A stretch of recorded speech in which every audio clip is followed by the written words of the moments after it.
Football's about passion. It's a way of life. It gets you up on the morning. It's magnificent. It's fantastic. What a sport. What a sport. It's a way of life. It's a way of life.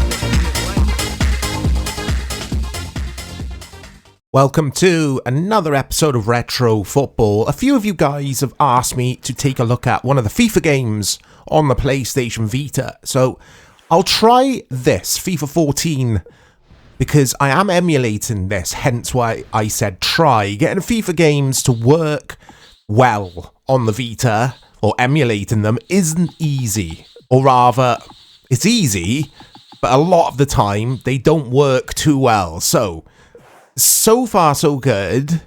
Let's see how this looks when we play it. When I first fired up the game, there was some strange graphical artifacts going on, so I changed the renderer, I think it's called, to Vulkan, and it seems to work, fingers crossed, with Vulkan. Now, there's no commentary by the sound of things. I haven't turned it off. I have turned music off, that's all. So yeah, the audio's doing weird stuff, but let's see how it plays, guys. So yeah, FIFA 14, my favourite FIFA game of all time, the PS4 version.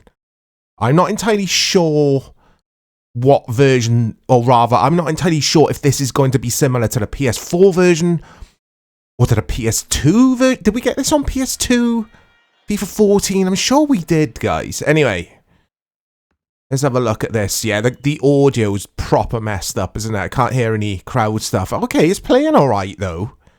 So, I'm emulating with the DualSense. And zoom this out a little bit.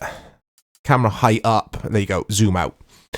And with the touchpad on the DualSense, it acts like the Vita. There you go, the touchscreen on the Vita. I'm not wording that well, but you guys know what I mean. So I'll try and use some touchscreenness. Oh, some touchscreen goodness at some point in this video. It plays fine.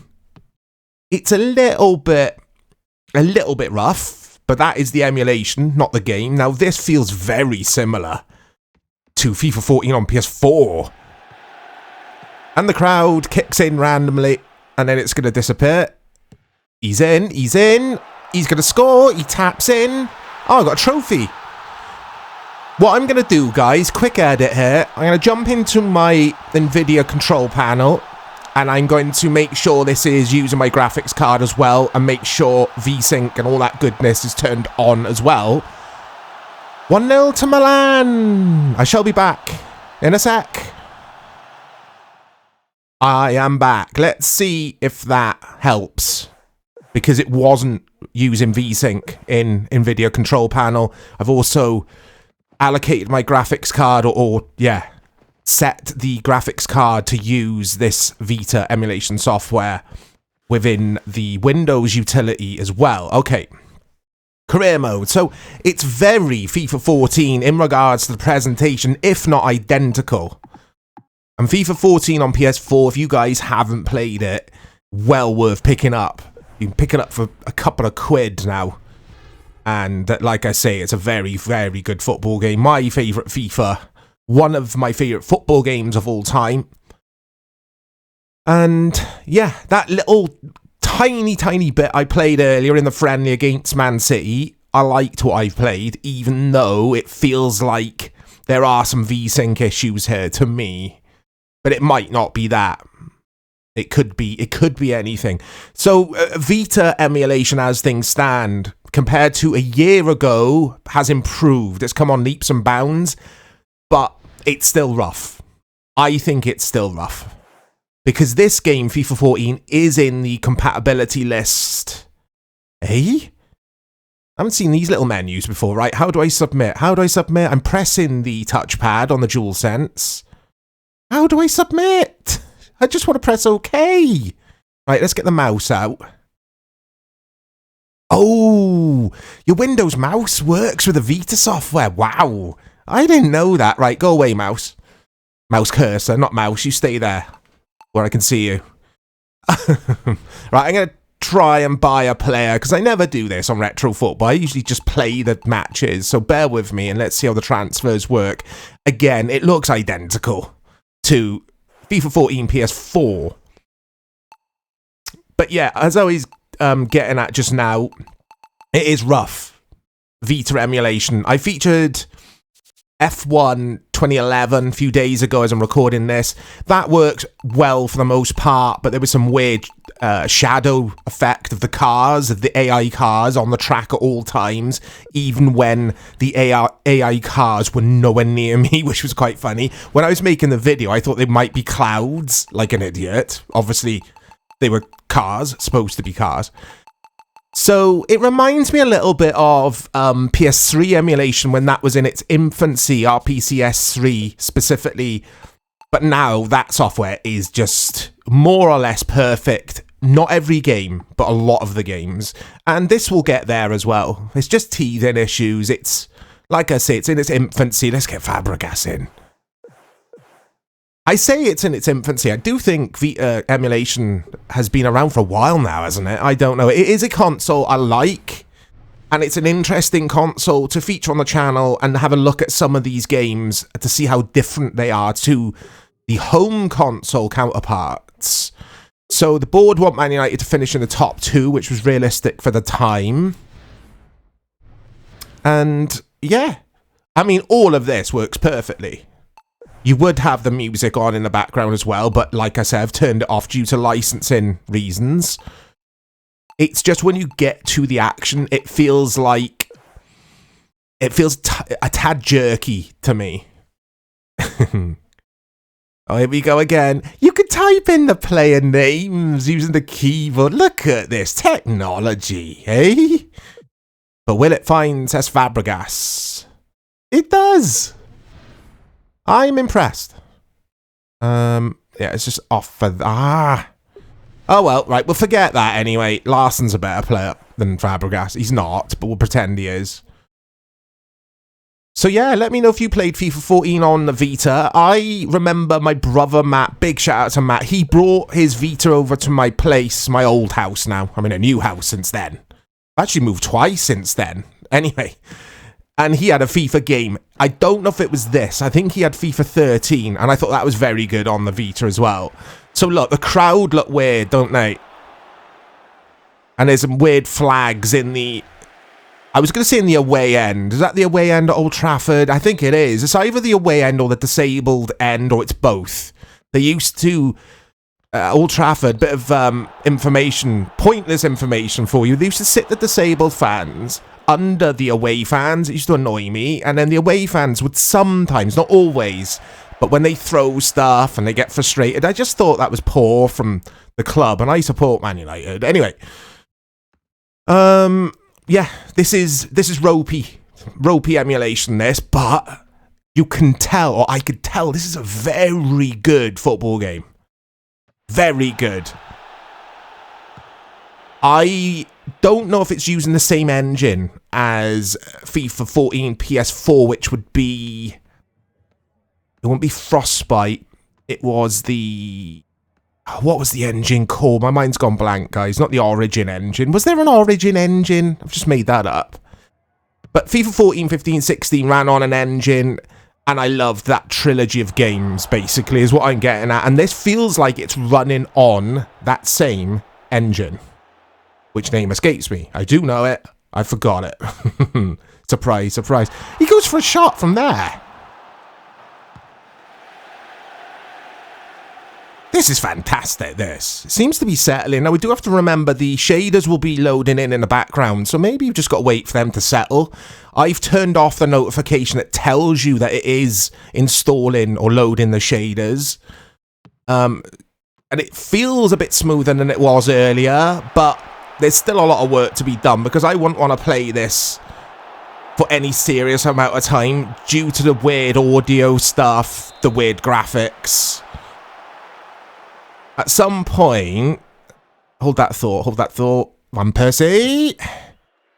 Oh! At some point, I'll take a look at the player faces, see how they look on this, close-ups. And also... Oh, it's lovely, that. Also, whilst I think of it, It does remind me of, again, RPCS3 back in the day, where the player names don't appear on backs of shirts in the FIFA games. That might still happen, actually, on PS3 emulation. So it's very similar to the issues we had with PS3 emulation back in the day. I do wonder if the architecture is similar. I have no idea, personally. Right, how do I... Right, bear with me here, guys. Let's look at some of these player faces. How do I do it? There we go, right. I mean, you can tell that graphically, this game is fantastic, isn't it, for its time, on a handheld device. Oh, come on, I want to see the faces. I'm so used to the PS2 PES game replays, where the FIFA replays are slightly different in regards to the controls. It looks fantastic, this. It really does. Right, here we go. So it's D-pad to toggle through the different players. There's the hair. He looks cool. That could be the thumbnail, I think. There you go. Is that... Yeah, that's supposed to be Raphael. That looks nothing like Raphael. Why can they never get Raphael right? Stop getting Raphael wrong. Real Ferdinand looks fantastic. I mean, some of these player faces, Vidic, look really good, don't they? As Evra. Carrick, look, he looks a bit odd. It's cleverly. Looks nothing like him. So some of these players have got generic faces. Who's that supposed to be? Is that Antonio Valencia? Yeah, number 25. Danny Welbeck. Looks nothing like him. Rooney looks fantastic. So again, we've got some generic faces in here mixed in with some real faces. But it's impressive, guys, isn't it? Look at that. That is impressive for a handheld console footy game. I think it is, anyway. I get easily impressed by these things. Let's quit out. Let's try a friendly, maybe international teams. But it's FIFA 14, and I want to say it's more or less identical to FIFA 14 on PS4, but with the added function of the Vita's touchscreen, where you can... Because it told me before I hit record, actually, that you can actually... I'm using the word actually way too many times there. But you can, yeah, highlight players using the... I keep saying touchpad, the touchscreen.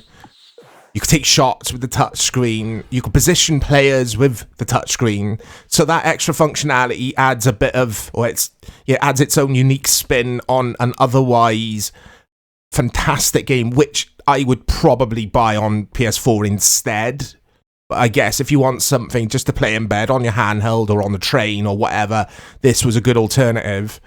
And it looks fantastic. I think graphically, it's got a nice clean looking, both clean looking menus and interface, and on the field, I like it graphically. I'm not sure on the kits, they look a bit too saturated to me, too bright. That is an issue that FIFA has struggled with for many years, I think. Even though EA probably don't see it as struggling. He's in. He scores. Turkey go 1-0 up. It's Yilmaz. Cool as hell, guys. And I'm still trying to remember what the hell that engine is. I got Origin in my head, but that's because of the app. We used to have an EA Origin app, didn't we, on PC? Oh, I don't know. The annoying thing is, when I'm editing this video, I will remember the name of the engine that I'm harping on about. Because it's the engine between... it's the engine before Frostbite. Damn Frostbite. That's when FIFA started going downhill, in my opinion. I'll try some touchscreen stuff, guys. Bear with me. See if I can get an equalizer here. I mean, you don't have to use that functionality. It's just like a gimmick, really. But it doesn't force you to use it. You can just play this game normally, as you would FIFA on your PS4. Okay. I have to admit, I didn't realise that we were getting games arriving on the Vita when the PS4 was around. Hey! There's a nice... Oh, I mean, I suck at this, guys, but there's a nice pace to everything. Let's change it to broadcast. This is my favourite camera angle in FIFA games. I absolutely love it. It makes the game harder but it makes it look like you're watching on TV, hence why it's called the broadcast camera. Let's see if he... I don't know if I affected him making that run there, my defender, by using the touchscreen functionality. I hope you're on functionality watch. That's another word I must have said 8 times already in this video. Oh, this looks awesome, doesn't it? Look at this. It's pretty smooth now, guys. Now these shaders have loaded in. It seems to be quite smooth. Still a little bit rough. I could tell that it is a bit motion-wise. Oh, I thought it was 2-0. It's a bit jerky, isn't it? But it's cool. And you can do that. Look. You can mess around with that little icon. Not that I would. I would probably just focus on playing the game properly kind of thing. But I'm sure there's some tactical stuff you can do with the touchscreen functionality. There you go, I've said it again. Anyway, guys, FIFA 14 on the Vita. Please let me know what you thought of it if you played it. And I'll speak to you all very soon.